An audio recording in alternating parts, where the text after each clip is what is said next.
అందరికీ నమస్కారం.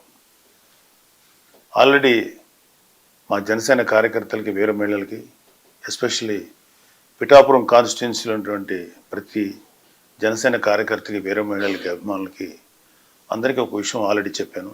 అలాగే కూటమిలో ఉండేటువంటి కార్యకర్తలకి, నాయకులకి, మహిళా కార్యకర్తలందరూ కూడా ఒక విషయం చెప్పాము.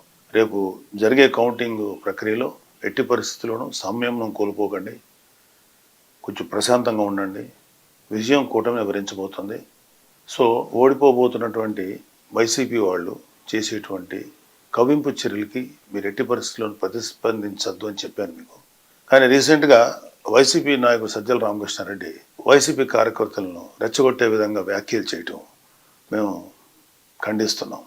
పార్టీ ఏదైనా కార్యకర్తల క్షేమం కోరాలి కానీ వారిని విద్వేషాలకి, విధ్వంసాలకు పాల్పడే విధంగా రెచ్చగొట్టకూడదు.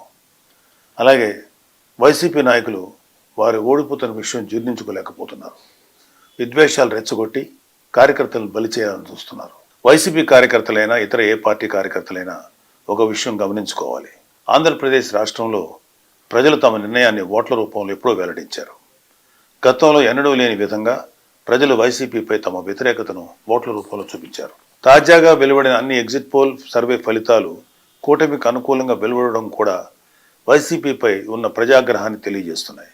ఇక కౌంటింగ్ చేసి గెలుపొందిన వారిని ప్రకటించే ప్రక్రియ మాత్రమే మిగిలి ఉంది. కౌంటింగ్ రోజు ఏజెంట్లుగా హాజరయ్యే కార్యకర్తలు తమ పార్టీ అభ్యర్థికి ఎన్ని ఓట్లు పోలయ్యాయో ఓట్ల లెక్కింపు ప్రక్రియకు అనుగుణంగా ఎప్పటికప్పుడు నమోదు చేసుకుంటూ అంతిమంగా గెలుపు ఓటములు నిర్ధారించుకోవాలి. ఒకవేళ ఏవైనా సందేహాలు, అనుమానాలు ఉంటే అక్కడే ఉన్న సంబంధిత ఆర్ఓకు ఫిర్యాదు చేయవచ్చు. ఘర్షణలకు దిగడం వల్ల కార్యకర్తలు, వారి కుటుంబాలు ఇబ్బందులు పడతాయి తప్ప మిమ్మల్ని రెచ్చగొట్టేవారెవరు మీకోసం రారు అనే వాస్తవాన్ని గుర్తించాలి.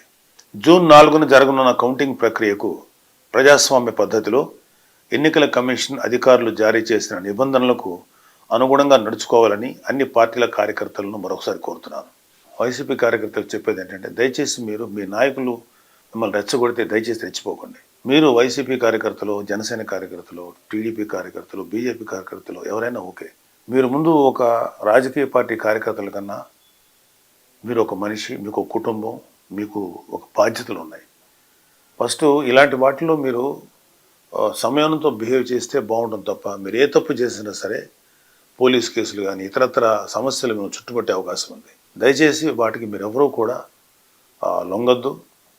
న్యాయబద్ధంగా, చట్టబద్ధంగా, ప్రజాస్వామ్యయుతంగా ఈ ఓట్ల లెక్కింపుని ప్రక్రియని మనం సంపూర్ణంగా నెరవేర్చుకుందాం.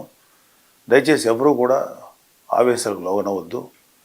ప్రజాస్వామ్య స్పిరిట్ని మనం అందరం గౌరవిద్దాం. అలాగే ఎవరైనా సరే ఇంకొక ఇతర పార్టీ నాయకులు కానీ ఇతర పార్టీ కార్యకర్తలు కానీ రెచ్చగొట్టినా సరే దయచేసి ఎవరు రెచ్చిపోకండి. ఎవరు విన్ అవుతున్నారో ఎవరు లూజ్ అవుతున్నారు అనేది ఆల్రెడీ నిక్షిప్తమైంది.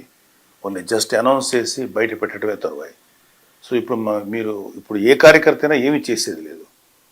జస్ట్ హుందాగా ఏదైతే ఫలితాలు వస్తాయో వాటిని స్వీకరిద్దాం.